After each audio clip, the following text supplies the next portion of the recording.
this sunset yoga chat with my friend Gabriel, who is surfer here in Portugal. And I'm living here since a couple of years, and mainly here in Peniche and in Nazaré. Surfing some big waves. Some big waves and some small waves. Yeah. Yes. So we're going to do some sunset yoga just to wind down, and I think we're going to talk about the wave you caught the last week. That's a good idea. Yeah. So, okay, let's just land here on the mat. So just shake it off, shake the day off. Yeah, and just land with your hands wherever they want to land. And I'm really happy to have you here. Thank you. It's nice to have you here. Yeah, and you have your own Instagram video account as well, so you might want to check that out. We'll make a link to that. And I can put this video on it. Yeah, you can put this video on it. Yeah. To get double exposure. To change my audience. Exactly. For the yogis. Exactly. And mine for surfers. More exactly. For surfers. Yeah. Okay. Let's just land here. So just roll your shoulders back and just breathe.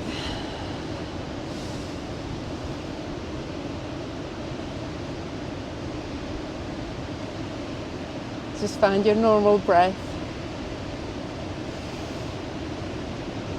And I'm very honored to do this yoga here with you on the cliff, because we started yoga in Nazaré at Car Surf.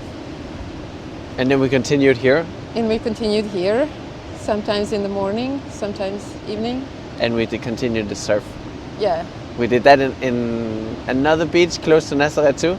Yeah. Last year, and then we did it here. And now several beaches here. It's true. Yeah. So let's start rolling our neck. Have you surfed today? I just came back from the water and I had a really good session, and I'm ready to stretch my arms, stretch my lower back, so I can relax and sleep well tonight. Exactly. So we'll tend to that here before the sun goes down, I hope, because it's getting really cold. Yes. Okay, so let's put your outer arm down on the floor and take your left ear to your left shoulder.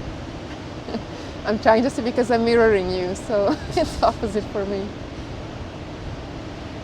And if you want, you can try to lift your fingers towards the sky, feeling the stretch in your lower arm. Do you feel any stretch there? It's good for the shoulder. Yeah. So how were the waves today? It was a little bit messy. I went to Nazaré with hope to catch some big waves. Yeah. But when I woke up this morning, I watched the waves from the cliff, and it was not really calling me, and it was a little bit too messy and too big. Yeah. So I stayed, hang out on the beach, Change the arm. enjoyed Nazaré. It's my home. And it can be quite bad there if you go into the water on your own. Exactly. Without anyone else. Because last week I went there too. And I went there with a good friend, Federico. Yeah. And it was really nice to have him with me in the water. And right there, I caught the wave I've been waiting for a long time. That was so awesome. I feel so honored that I got to be part of that day. Yes, it was good. We started here in the morning with some yoga to calm my mind. So let's take the arms like this and lean away from your shoulder, stretching your neck. Yeah, we did start morning nicely. You knew the waves are going to be pretty big that day. And I knew I had to work to calm myself. Were you nervous? I'm always nervous. I'm nervous and I'm scared. And the thing that I need to control is my my heartbeat. Because the second I'm out there in the water, it's just the most important thing, because when I go in the white water and I wipe out, and if I can't calm down, and it's impossible to hold my breath. Yeah. What are you thinking before? Like what do you like? We did yoga, and that helped a little maybe. But what else do you do to? What are you thinking, and what do you do to calm yourself down? I have some good rituals. I like to eat some things. I like to drink some special things. I like to eat some fruit, banana, orange, and some bars. And you bring raw bites on the ocean? Exactly, and I put either raw bites or some muesli bars in the sleeve of my wetsuit. Oh, that's so crazy. And it's really nice because when I paddle in on the bigger days, I have to paddle in from the Nazaré beach, which is a pretty far paddle of 40 to 1 hour paddle. Yeah. It depending a little bit on the wind and the current. And then when I reach on the outside, I eat a bar because then I need some energy. Yeah. And then I try to settle myself and find the good position. Let's roll our elbows. And then I wait. I didn't know you were allowed to eat like just before catching the wave. I thought that was like a big no-no. There are people saying that. It's true. Yeah. But it's worked for you. I don't know. Yeah. I haven't had a problem yet. Yeah. But maybe it's maybe one day I will puke. I already puked a lot of time going out of the water. Yeah. But change the direction. Yeah. But for me, it's part of the game. So tell me about the wave. Okay, so you were on the beach, you got prepared, you got into water, and you actually had to paddle from the other side of the cliff. So you can massage, like start massaging the shoulder and then all the way down to the arm. Wherever you need. Yeah, so me and Federica, we went in, and it was a good day, pretty clean. Yeah. And we already saw from the beach that there were a lot of jet skis in the water. But we were the only two people paddling. And when we came out around the cliff, we could see the waves were too big. There are different peaks in Nazaré. The closer you are to the cliff, the bigger the waves. And I knew already that the closer peaks to the cliff was not for me. The peak 1, 2, and 3 was not in my interest, because it was 15 meter plus, and that's too big for me to paddle at least. So we paddle around the cliff and continue to stretch one foot out and one close to the body, and we'll just like take it turning the back. Yeah, so you paddled.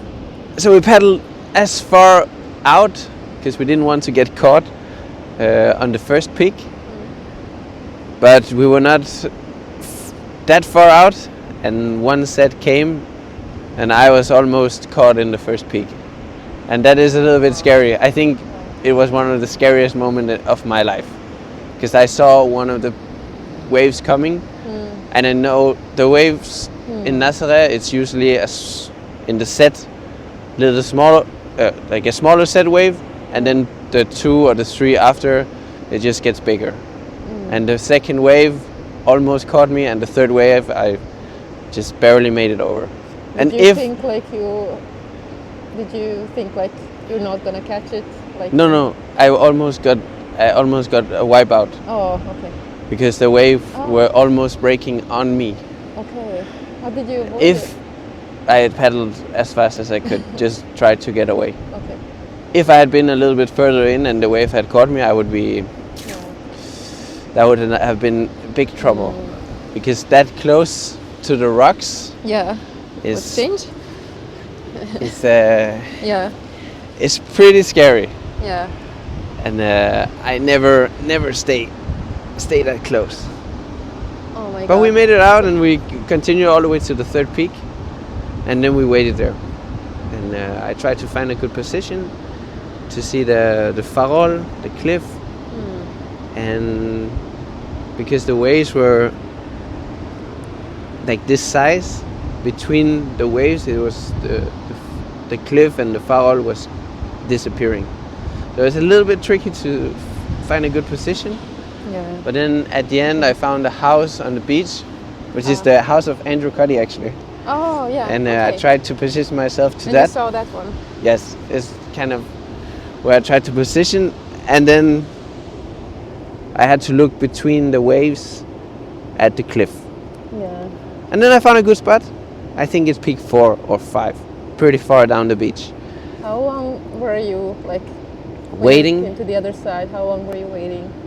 Do you know? Do you have any? Not that long, because I think from when we went in the water until I was washed up on the beach, maybe 2 hours, but not longer. Okay. It was pretty fast, because Yeah. when I arrived and I thought, okay, this is where I have to stay, I paddled for one set, chose to not take it, and I paddled for another set, and also chose not to take it. Yeah. And then the third set I paddled, and that was the wave. It was the same. I paddled to position myself, and then the first wave came, the second wave got bigger, and then I got the third. Oh. And it was crazy. I just went down. I couldn't make the bottom turn, and I fell all the way in the bottom. But I made the drop, the wave, all the way down, and then I tried to get in, because I knew after that it would be impossible to paddle back out. And I went all the way inside, and when I reached the beach, it was chaos. The beach break is pretty tough. Yeah. I think I had 2 wipeouts in the beach break. Yeah. I think that's maybe the 2 worst wipeouts that I had so far in Nazaré. So the beach break was scarier than catching the wave? Yes, it was. Because right in there, I knew already before the beach break that I had to blow up my vest. Yeah. So I have a little thing on the side. Okay. So I blow up the vest with air as much as I can. Okay. Because then I know when I already are in the wipeout, Yeah. I will float more. Oh my god. So this I choose to do before I reach the shore break. Oh. And if I hadn't done that, it would have been even worse and even more deep.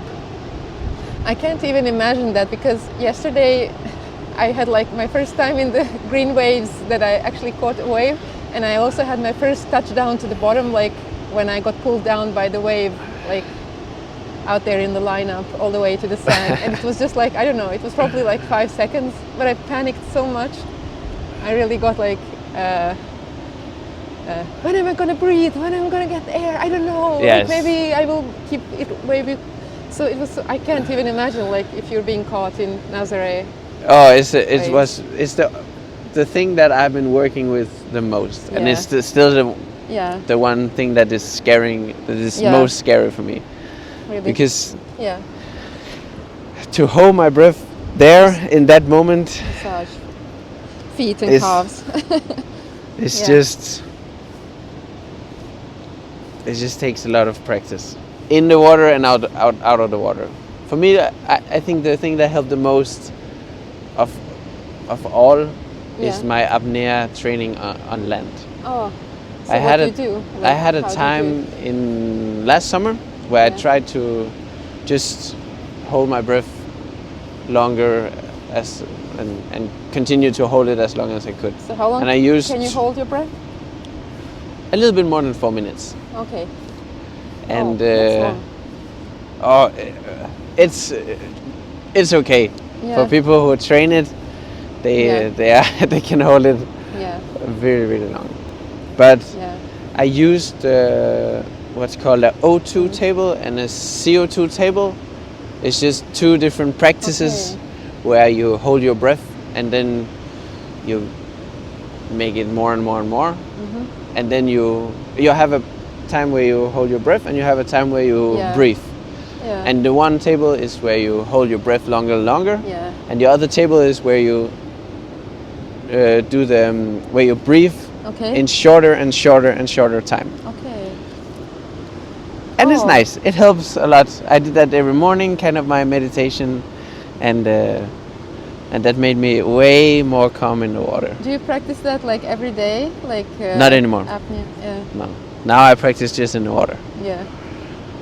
But to begin with, it was a huge help. Yeah. Because it was something I could control. Yeah. And after I had a good control on land, it was easier to stay calm in the water. Okay. Because I knew, okay, I can hold my breath for this time. But how was it on the wave? Like before you like had shore break? Like did you feel like this is the tallest I've ever been, and was it bumpy, and was it like For sure. Definitely the tallest wave I ever surfed. Yeah. And did you know like when you caught the wave that this is like the highest, the biggest one? Yes, by far. Yeah. I knew it because all the waves out on the ocean that day was bigger than anything that I ever caught. And it was Do you have any? Well, in the first peaks it was 15 meters. Oh. But where we went it was probably around 8 or 9. That's a lot. And it's still a lot. How do you paddle on such a big wave? Like how do you? So I use a big board, and my board that I use is a 10.3 feet with a volume of 120 liters. So it doesn't get any. It almost doesn't get any bigger. Yeah. So it's possible to use that also as a paddleboard. Oh, okay. And this I will do next winter when I come back, because I will probably have some good days with that board too. Yeah. It's a board I bought from another surfer in Nazaré, who's one of the best surfers I've seen paddling there. Luizinho, you met him too. Luizinho, yeah. He's great. Maybe we get him on Sunset Yoga Chat. Yes. He's more than welcome. Yeah. And for me, the most difficult things have been to position and to catch the wave. Okay. And to really not be too early and not too late. So but the thing is with how do you practice that? Is it just like lots of practice, or is there technique to it? Catching as many waves here and catching as many waves there. Okay. It's the most important practice. And let's turn to the other side and switch. So this season is over. It's over. Now. It was the last chance today. Yeah. And I'm okay. I chose not to go, and I know that next winter there will be even more. More waves, more days, more friends, and that's gonna be good. I think that's a great note to end this practice. It is. So it is. Just breathe in and bring our hands to the heart. And I thank you so much for joining me for this practice. I loved it. It was for good. Sharing. Thank you. Your story. Thank you. Ska vi ha en pastel de nata? Ja, det måste vi. So you have any favorite yoga movements before you go into water? Yes, you taught me one nice yoga movement for the back and the spine. Okay. From a Japanese radio. Japanese radio gymnastics. Yes, and let's do it. It's just taking all the way and making big circles. And we do 5 on each side. What is it good for? For me, it's good for the lower back. I can really feel how I stretch it. Yeah. And it's definitely one of the places I need to warm up. And the other way. Okay. Yeah, I can feel like big expansion in the back and actually the whole body. And then also the head, to get the head down a little bit before the surf. Oh yeah. To prepare for the dizziness. This is cool. Yes. I love it. Let's go. We're ready.